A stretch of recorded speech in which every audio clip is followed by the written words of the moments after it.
vois, Casimir, dans pas longtemps, nous volerons tous. Allez, lâche-moi un peu. Maintenant, ils veulent faire Verbo, le Zeppelin, et puis après, il nous reviendra, il volera plusieurs fois au-dessus de nos têtes. Je m'en fous!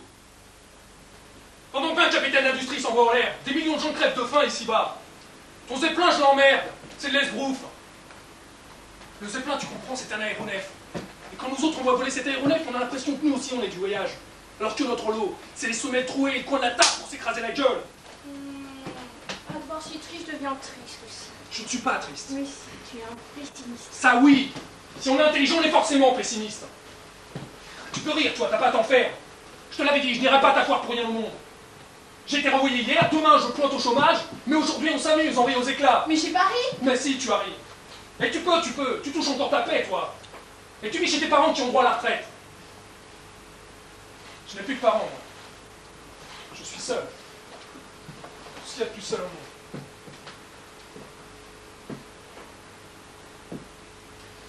Nous posons peut-être trop lourd l'un sur l'autre. Qu'est-ce que tu veux dire? Que tu es un pessimiste, tu vois, et que moi aussi j'aurais tendance à la mélancolie. Tiens, par exemple, tout à l'heure, quand le Zeppelin il est passé... Mais ferme-la toujours avec ton Zeppelin! Mais arrête de me crier après comme ça tout le temps! Mais j'y suis pour rien, moi! Va te faire voir!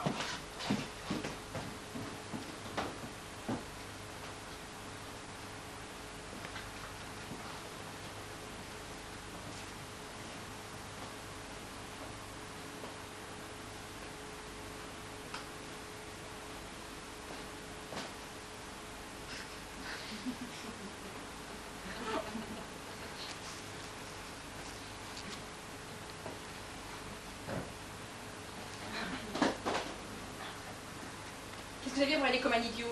Je m'excuse. Je pensais à tout à fait autre chose. Ouais, c'est ça. Non, je pensais au Zeppelin. Le Zeppelin? Il est en train de voler vers Aubert à Mergo. Ah, vous êtes déjà allé à Aubert à Margot, mademoiselle, voir la Passion du Christ? 3 fois j'y ai assisté. Chapeau.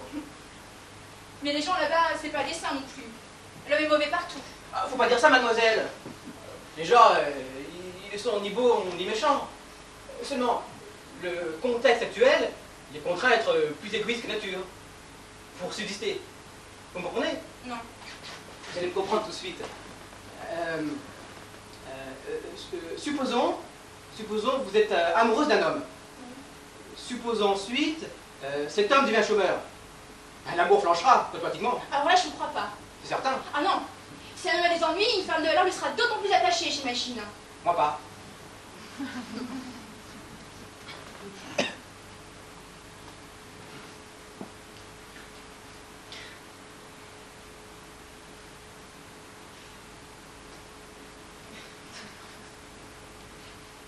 Vous avez bien les lignes de la main? Non.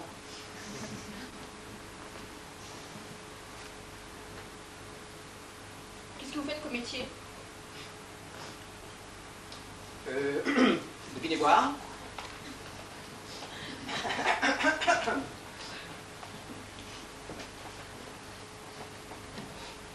Mécanicien.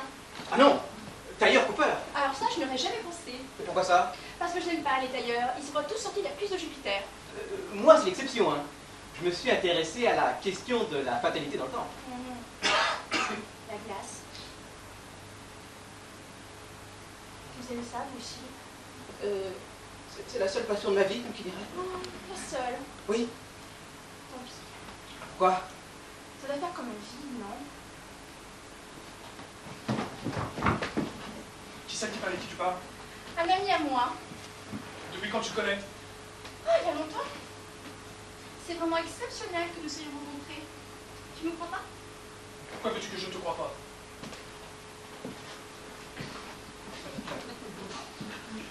Qu'est-ce que tu me veux? Qu'est-ce que tu voulais dire tout à l'heure, quand tu as dit que nous pesons trop lourd l'un sur l'autre?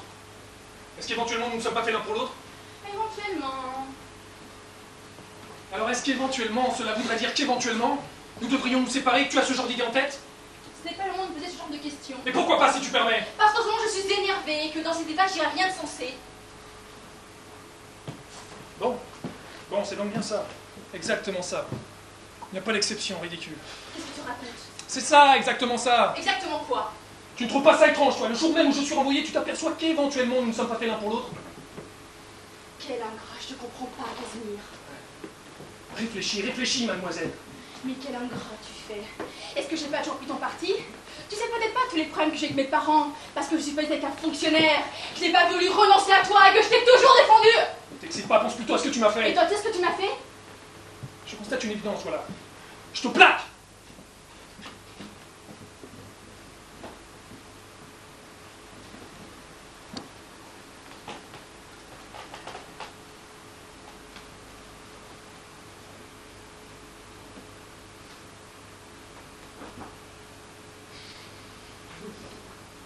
Qui était-ce, monsieur? Mon fiancé. Ah, vous êtes fiancé. Il m'a fait beaucoup de peine tout à l'heure. Hier, il a été renvoyé et il prétend que parce qu'il a été renvoyé, je peux le quitter. Toujours la même rengaine.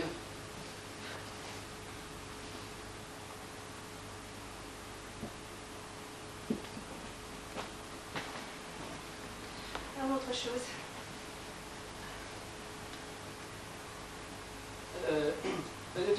Tenez là-bas, il nous observe.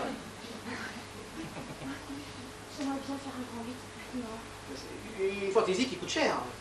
Oui, puisque je suis là que je m'étais promis. Un seul alors. À vous voir.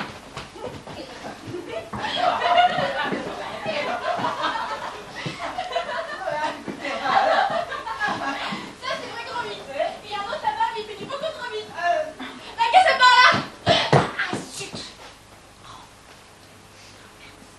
J'ai craqué quelque chose. Ah oui, qu'est-ce qui a craqué? Bah, je sais pas encore. Eh, vous voudriez pas vous retourner?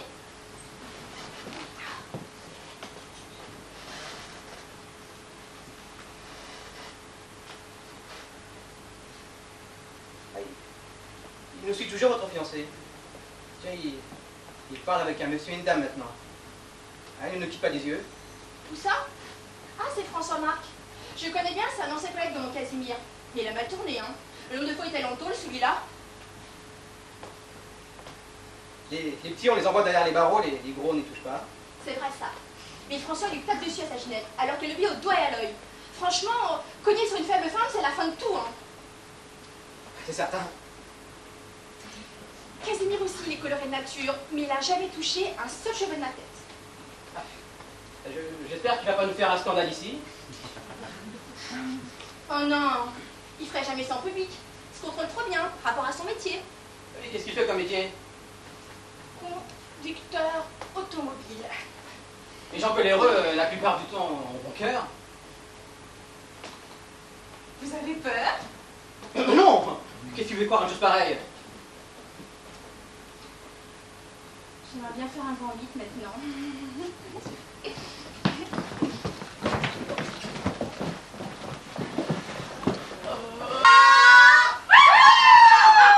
Parle italiano? Non, Dommage. comment ça? Parce qu'on a du mal à dire ça, mon frère, c'est une allusion. Rapport au grand 8 et à Caroline. Si tu t'avises de me faire ça un jour, je te défonce le cas! Tu es injuste, ce n'est pas croyable. Pourquoi, Caroline? Tu ne t'arrives rien surtout! Ne va pas attraper un torticolis, hein! Avec les meilleurs vœux de ton Casimir! N'aie pas peur, surtout, nous sommes deux.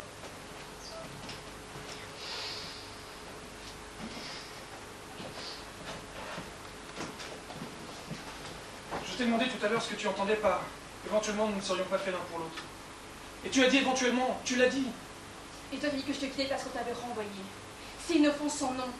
Une femme de valeur, ça n'achète pas plus à son homme quand il est dans le malheur, quand il a des ennuis. Toi, tu es une femme de valeur. À toi de savoir. Et maintenant, tu es encore plus attachée à moi. Il faut que tu me donnes une réponse, maintenant. Je peux pas donner de réponse. Tu dois le sentir. Pourquoi tu mens? Je mens pas. Si, de façon éhontée.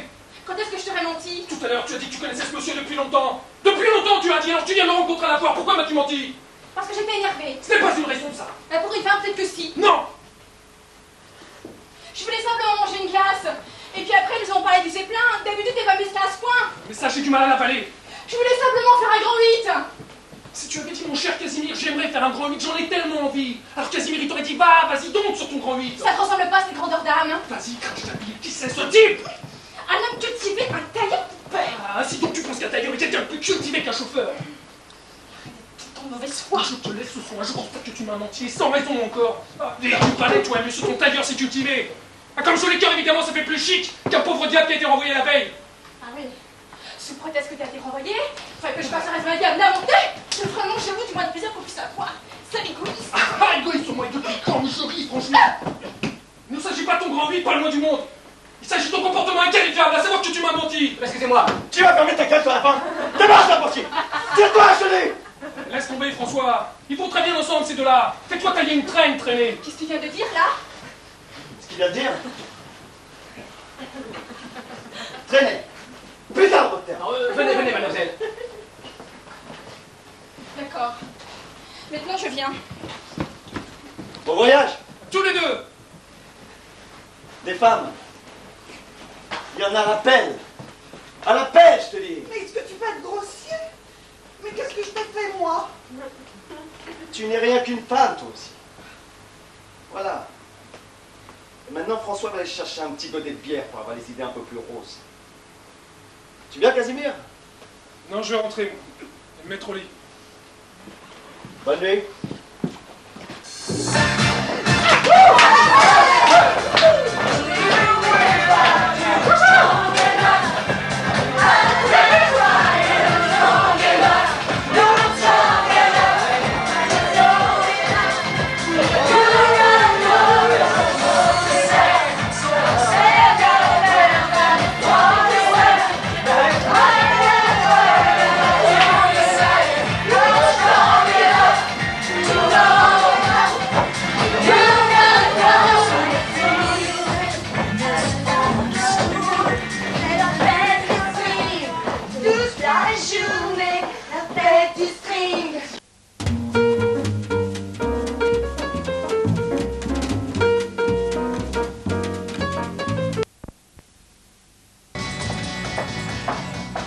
C'est mon meilleur ami, il est d'Erfurt. À votre santé, mademoiselle. Donnez un kirsch à ce jeune homme. J'arrive. C'est-à-dire, monsieur le directeur, je ne bois jamais d'alcool. Comment ça, pourquoi pas? Du fait que je suis anti-alcoolique. Par principe. Comme il dirait, oui. Ce genre de principe n'a pas cours ici. Nous les considérons comme nuls et non revenus. Il va vider son verre de kirsch, ce jeune homme, avec son Dieu tout-puissant. Cul sec, monsieur... Oh, je connais.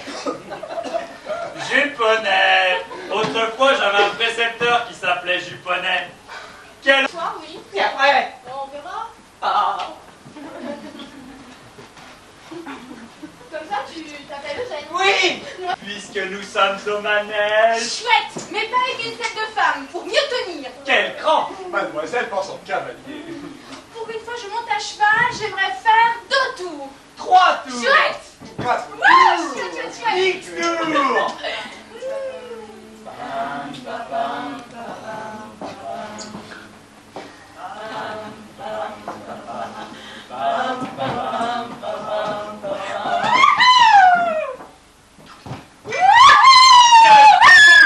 Formidable! Amazon. Très doué! Et le bal quand les filles font du vélo, vu de derrière, elles ressemblent à des canards sur l'eau. Attends. Tu t'entends bien? Mais quoi faille? Quand un homme commence à parler comme ça, wouh, il a des arrière-pensées. Non, je n'ai plus rien pensé.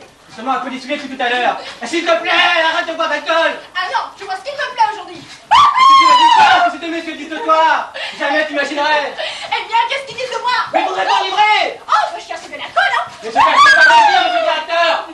Et pour dire quoi? Mais qui t'en veut? Fais-le en parlant. Cette nuit.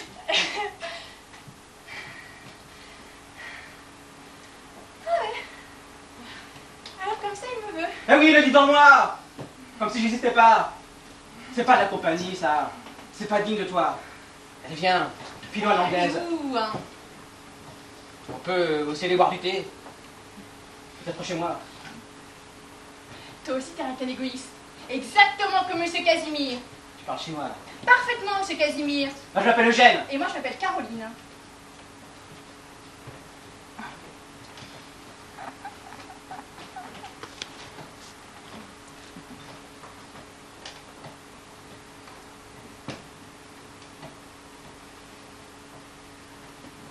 Je suis quelqu'un de timide, tu sais. Dans la baraque des phénomènes tout à l'heure, je me suis mis à rêver un avenir ensemble. Pour mademoiselle Caroline, évidemment, c'était un caprice. Parfaitement, monsieur Eugène. Gaspillage suivant les sentiments. Les gens qui n'ont pas de sentiments s'en sortent beaucoup mieux dans la vie. Félicitations! Vous êtes doué. C'est un vieux hussard qui vous le dit. Ah, mais je croyais que monsieur était juge. Ah mais, connaissez-vous un juge qui n'était officier? Moi pas. Il y en a bien quelques-uns. Des juifs. Ah, pas de politique, monsieur, je vous en prie. Ce n'est pas la politique. Air politique, air pourri, disait Goethe. À notre prochaine chevauchée. Qu'est-ce que c'est qu'une décapotable? À côté d'un canasson?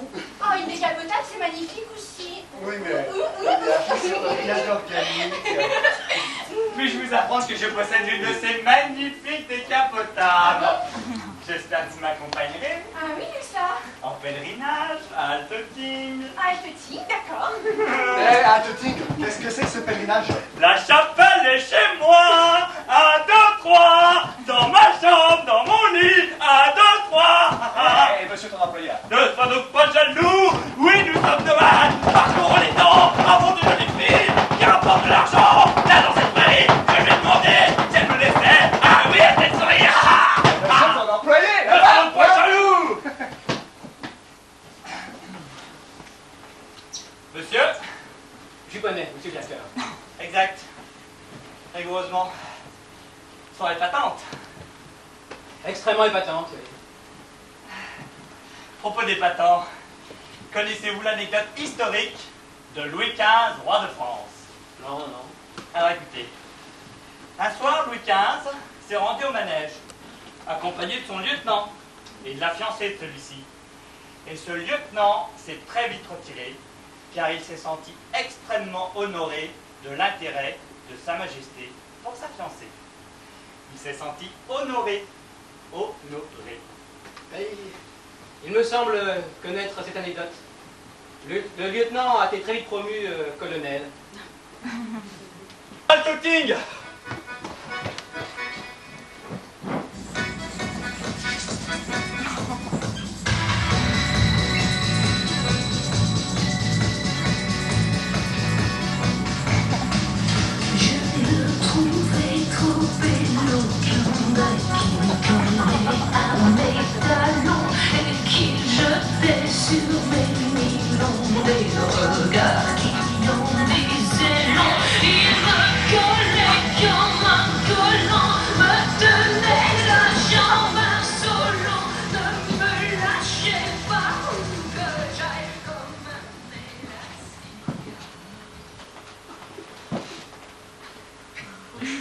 Mais voilà.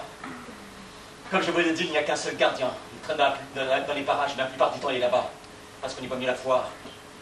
Ginette, rappelle-toi, écoute. J'ai encore trempé avec ta bière. C'était pas méchant, juste un accident. Tu le regrettes? Non. Attendez. Ah, regarde, François. Eh, en principe, c'est à vous de faire gaffe. À tout ce qu'il y a d'anormal ici. Hein?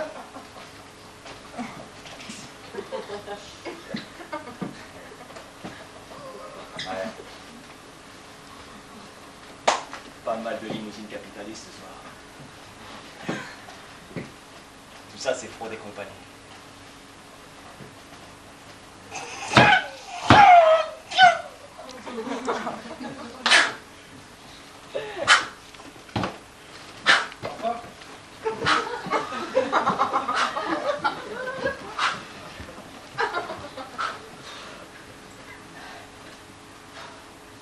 Il a quand même un drôle de caractère, François. D'abord, il te tue, puis il le regrette. Ce n'est pas quelqu'un d'ordinaire. C'est parce qu'il est très intelligent. Il te crochette une portière. Il te force une vitre. Tu n'entends rien. Il y a 2 jours, un type qui aurait osé les piquer dans ma décapotable, je lui défonçais le crâne et je lui tordais le cou. Et ce soir, c'est l'inverse. Comment on change avec la vie.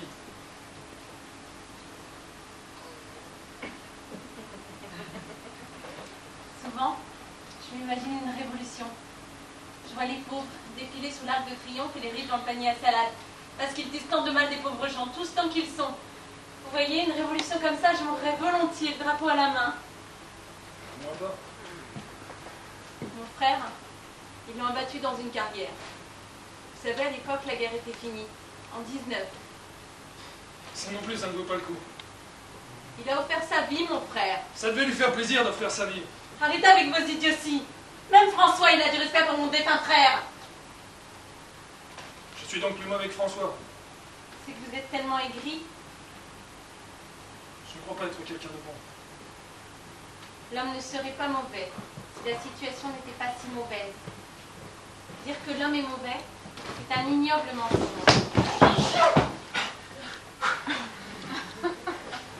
Qu'est-ce que c'est que cet ignoble mensonge? Hein? Que l'homme est mauvais. Laisse-moi rire. Tenez, une serviette.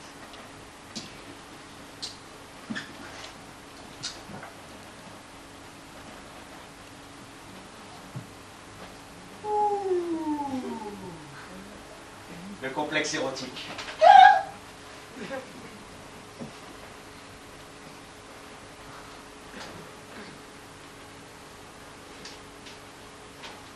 Et une enveloppe adresse à monsieur le directeur Pèlerin Fumé. Il m'est avis, mais pour faire grâce à monsieur le directeur de sa serviette. À moins que ce complexe ne t'intéresse. Non.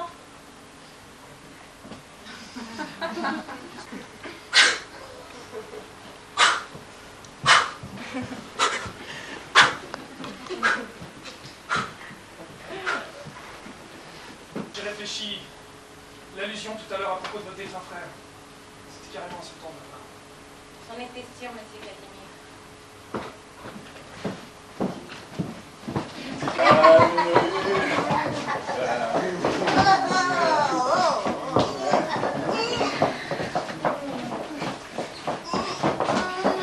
Non, ici ce ne sont que les voitures particulières.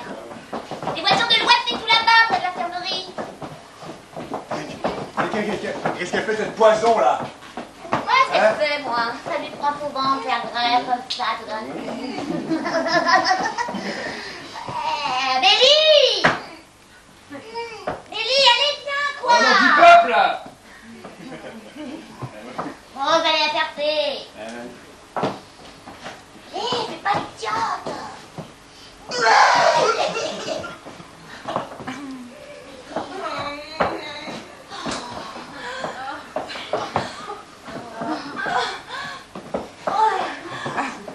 Non, ça ne me dit pas du tout. Attention!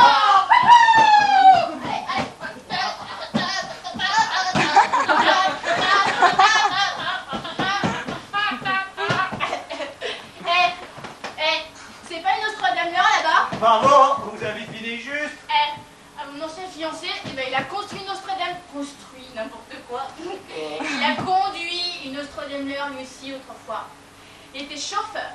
Un drôle de personnage, hein. Il y a 3 mois, par exemple, lors d'une virée à la campagne, il s'est engueulé à mort avec un chauffeur parce qu'il avait rossé son cheval. À cause d'un cheval, vous imaginez, alors qu'il est chauffeur. Ça ne mérite pas de respect, ça, quand même. Voulez-vous vous donner la peine, chère mademoiselle?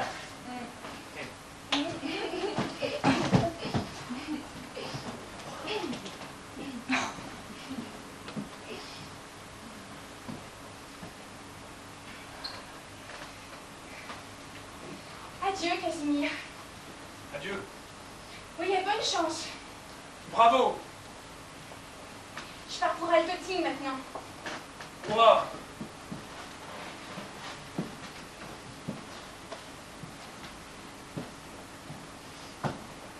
Elle est belle cette décapotable.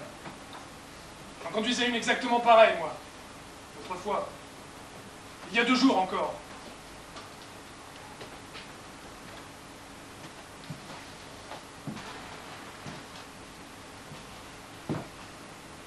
Voulez-vous vous donner la peine, chère mademoiselle?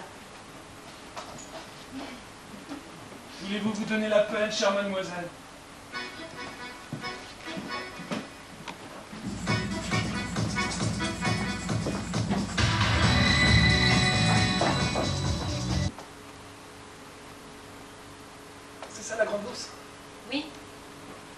Ça là, c'est la nébuleuse d'Orion. Avec l'épée. Vous vous en souvenez drôlement bien.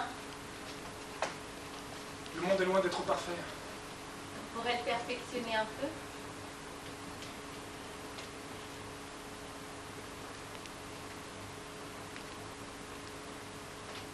Vous n'êtes pas malade, au moins.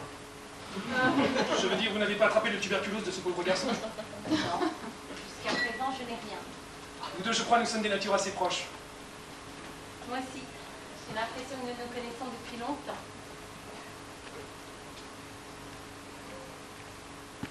Il s'appelait comment, votre frère? J'ai sauvé la vie du directeur, par exemple. Il n'a rien voulu savoir. Parfaitement, mademoiselle.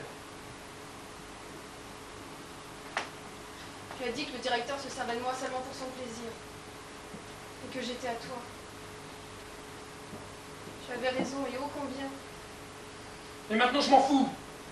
J'ai surmonté tout ça maintenant, mademoiselle. Ce qui est mort, et les revenants n'existent pas. Encore moins entre les deux sexes.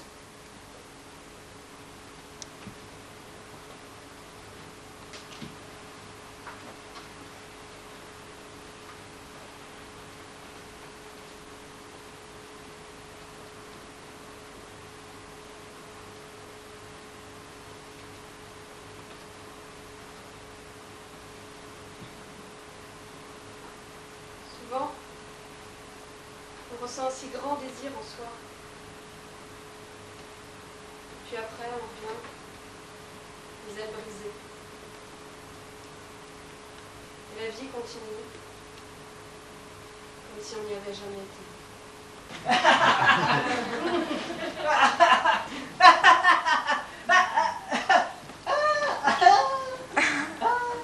Mais qui vois-je? Tu me laisses laisser les yeux brûlants. C'est le destin à Caroline qui nous fait nous rencontrer à nouveau.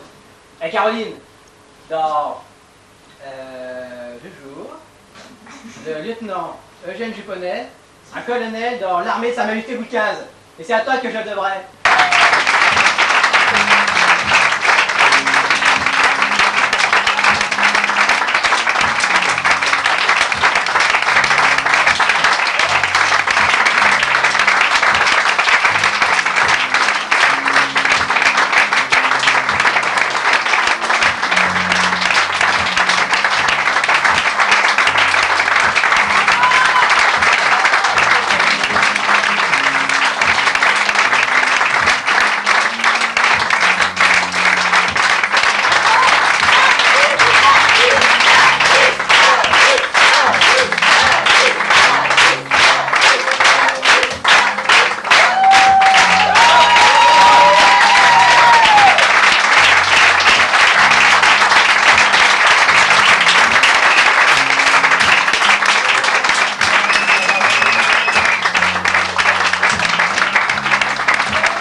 Parce que je